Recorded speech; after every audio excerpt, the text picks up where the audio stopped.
Hello अस्सलाम वालेकुम। जैसे कि जियो टीवी पे नया ड्रामा सीरियल खफा का एपिसोड 2 का टीज़र जो है वो लॉन्च हो चुका है। जैसे कि ड्रामे में दिखाया जाता है कि ताज़ीम जो है वो एक मिडिल क्लास तबके से ताल्लुक़ रखती है और उसका नाम है रामानी है। उसके 2 भाई बहन हैं। अरीशा जो कि घर में ही बैठी है और घर वालों के साथ जो है वो ना घर के कामकाज में दिलचस्पी लेती है, बल्कि उसका फूहड़पन इतना है कि वो किसी किस्म का कोई पैसा जो है वो कमा भी नहीं सकती है। यहाँ पर उनका छोटे भाई को ताज़ीम पढ़ा लिखा कर जो है उसकी तालीम का खर्चा उठा रही है। उनके वालिद की डेथ हो चुकी है और उसकी वालदा जो है वो घरेलू ज़िम्मेदारियों में अपने आप को वक्फ कर चुकी हैं। यहाँ पर ताज़ीम जो है वो ना सिर्फ घर का खर्चा उठाती है बल्कि तमाम भाई बहनों की पढ़ाई का खर्चा भी वो अकेले अपने कांधों पर बोझ उठा रही है। उसकी मंगनी उसके खालाजाद के साथ हुई भी है। जैसे कि खालाजाद है और वो उसे पसंद भी करता है। जब उसकी वालदा को पता चलता है कि वो मंगनी की अंगूठी लेने के लिए खुद ही ताज़ीम को लेकर चला गया है, तो उसकी खाला जो है वो अपने बेटे को कहती है कि मुझे नहीं मालूम था कि मेरी भांजी शादी से पहले ही मेरे बेटे पर कंट्रोल कर देगी। ऐसा उसे नहीं करना चाहिए था। अगर तुम करना चाहते भी हो शादी तो मुझे ले जाते साथ। जिस पर जो है वो गुस्से में अपनी माँ को कहता है ऐसा कुछ भी नहीं है, वो तो मना ही कर रही थी, वो चाहती थी कि आप उसको लेकर साथ जाएं। यहाँ पर ताज़ीम की मंगनी का जोड़ा जो है वो आ जाएगा और उसके घर वाले जो है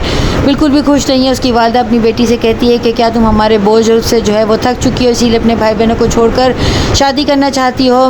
तुम वादा करो जब तक तुम्हारे भाई बहन जो अपने पैरों पर खुद नहीं खड़े हो जाते तुम शादी नहीं करोगी। मैं शादी के मौके पर जो है वो अपने मंगेतर के साथ रिश्ता ख़त्म कर देगी। यहाँ पर जो है शम जो है वो एक बहुत पैसे वाला लड़का है, लेकिन उसके घर वालों ने उसे घर से निकाल दिया। उसके वालिद ने उसकी वालदा की डेथ के बाद दूसरी शादी कर ली और सौतेले भाई और माँ ने जो है उसका जीना हराम कर दिया, जिसकी वजह से रज़ा ग्रुप ऑफ इंडस्ट्रीज़ के मालिक ने अपने बेटे मोहतशम को जो है वो अपनी जायदाद से अलग कर दिया है। वो ना सिर्फ गरीब महल्ले में रहता है बल्कि वो गरीबों की मदद भी करता है, NGOs में काम भी करता है और स्कूल में बच्चों को ट्यूशन भी पढ़ाता है। ताज़ीम को पसंद करने लगा है। ताज़ीम को जो है वो फूलों का तोहफा देता है, जिस पर ताज़ीम उसे जो है उसके चेहरे पे मार के फेंक देती है और कहती है तुम्हारी जुर्रत कैसे भी, अगर तुम्हें कुछ पैसों की ज़रूरत थी तो मुझसे मांग लेते। रज़ा ग्रुप ऑफ इंडस्ट्रीज़ का छोटा बेटा जो है वो अपने बाप से जायदाद में हिस्सा मांगेगा, जिस पर वो साफ मना कर देंगे। तो वो कहेगा कि मैं आपके साथ बिज़नेस नहीं कर सकता, मैं अपना जो है वो बिज़नेस अकेले खड़ा करना चाहता हूँ, जिस पर वो बहुत ज़्यादा गुस्से में आएंगे और अपनी बेगम को भी डांटेंगे। यहाँ पर उसकी बेगम जो है वो अपने सौतेले बेटे को कहती हैं इस घर से दूर चले जाओ, इस घर और इस जायदाद में सिर्फ और सिर्फ मेरा हिस्सा है, तुम्हारा इस घर में कुछ भी नहीं है।